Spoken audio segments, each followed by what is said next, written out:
আসসালামু আলাইকুম সম্মানিত প্রিয় ভিউয়ার্স, আমার মাদ্রাসার ছাত্রদেরকে আমরা ভদ্রতা শিক্ষা দিতেছি যে কোনো সময় বেশি কেউ যদি আসে দুষ্টামি করা যাবে না, মারামারি করা যাবে না, সুন্দর হয়ে থাকতে হবে।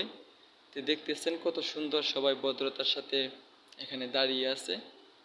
নামাজ পড়ার পরে মসজিদে তাদেরকে নিয়ে বসেছি। সকলের কাছে দোয়া চাই, সকলে দোয়া করবেন আল্লাহ তাআলা যেন তাদেরকে দ্বীনের রাস্তায় যেন কবুল করেন, প্রত্যেকেই যেন বড় আলেম হতে পারে। সকলে দোয়া করবেন তাদের জন্য।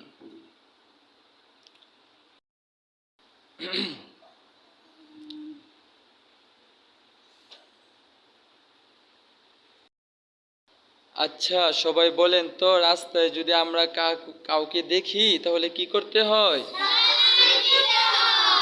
সবাই একবার সালাম দেন তো দেখি।